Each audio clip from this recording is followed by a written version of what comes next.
Olá, bom dia, graça e paz, louvado seja Deus. Chegamos a 2 Samuel, capítulo 12, versículo 26. Vemos aqui o enredo da vida de Davi. E a vida, ela chama a prosseguir, né? E nós vamos vendo aqui que as coisas vão andando. Vai acontecer agora a conquista de Rabá, a capital de Amon. Amém? 2 Samuel, capítulo 12, versículo 26 diz: Entretanto, pelejou Joabe contra Rabá, dos filhos de Amon, e tomou a cidade real. Então mandou Joabe mensageiros a Davi e disse: Pelejei contra Rabá e tomei a cidade das águas. Ajunta, pois, agora o resto do povo e cerca a cidade, e toma, para não suceder que, tomando-a eu, se aclame sobre ela o meu nome. Verso 29. Reuniu, pois, Davi a todo o povo e marchou para Rabá, e pelejou contra ela e a tomou. Tirou a coroa da cabeça do seu rei, o peso da coroa era de 1 talento de ouro, e havia nela pedras preciosas.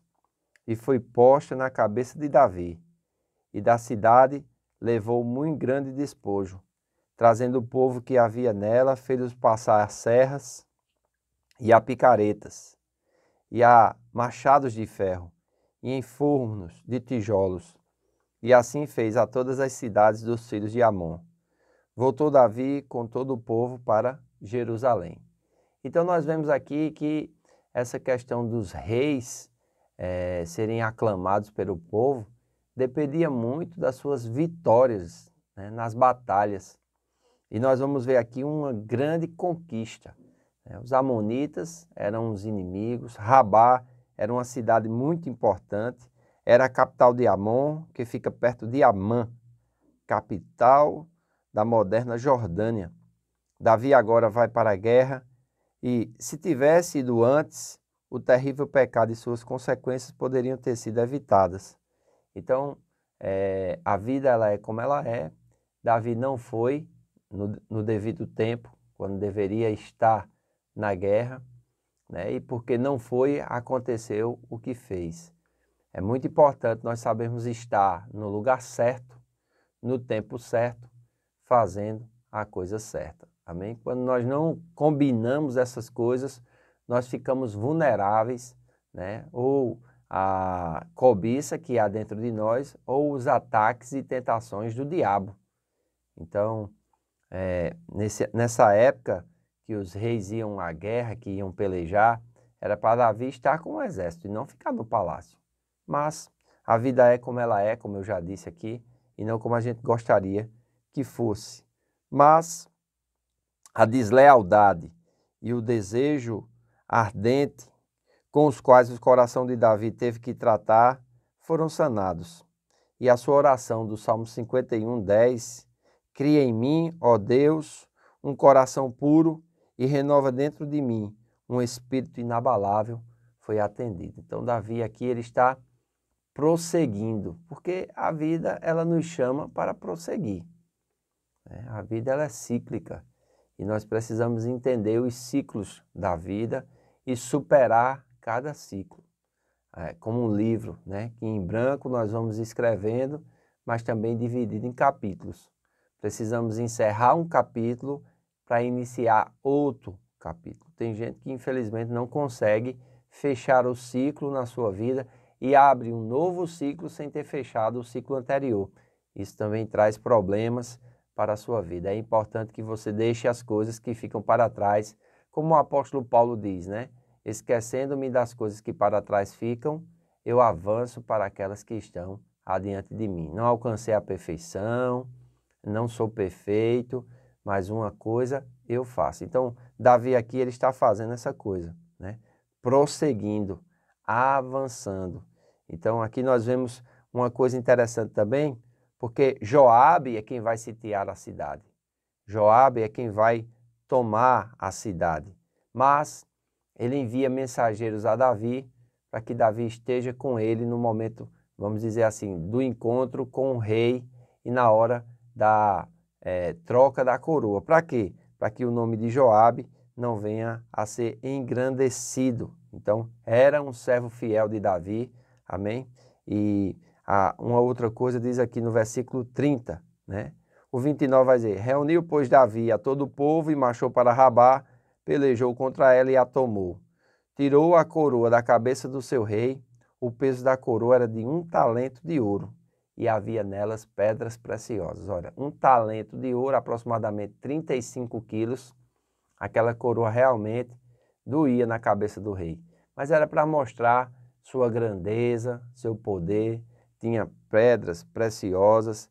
Então, era impressionante como essa conquista trouxe despojos para Davi, trouxe riquezas para Davi, né? E diz que ele fez passar o povo também a serras, a picaretas, a machados de ferro e colocou eles em fornos de tijolos. Assim fez a todas as cidades dos filhos de Amon. Voltou Davi com todo o povo para Jerusalém. Então nós vemos aqui que Davi ele era implacável com os seus inimigos, né? Ele realmente não alisava os inimigos e isso vai fazer com que ele não possa construir a casa de Deus, né? Era algo que ele tinha que fazer, era um homem sanguinário, como a Bíblia chama.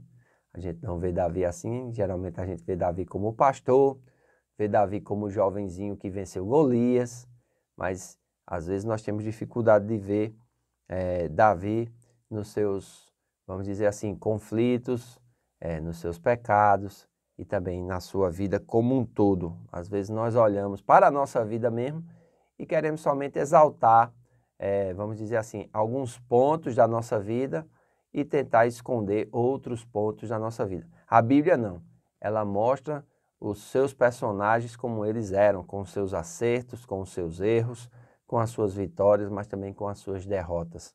Com o seu amor ao Senhor, mas também com a sua falta de temor e de respeito às coisas sagradas, às coisas de Deus.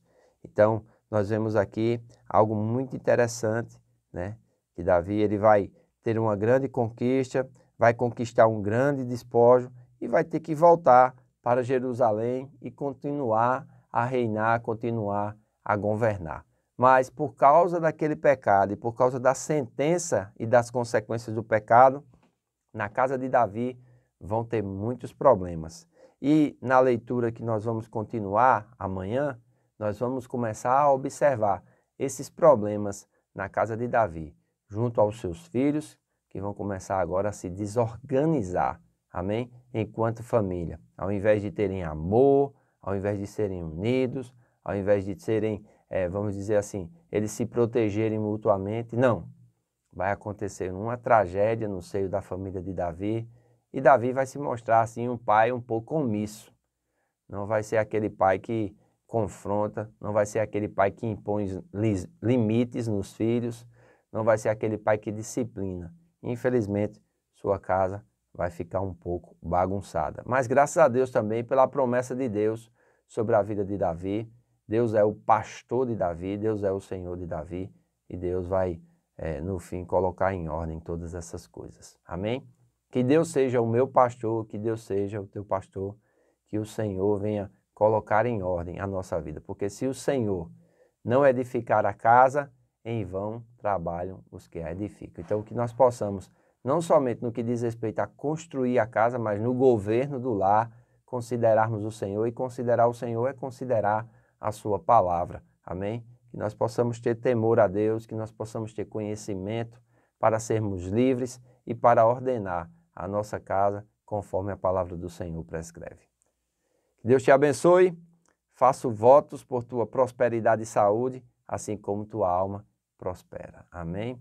Fiquem em paz e até amanhã.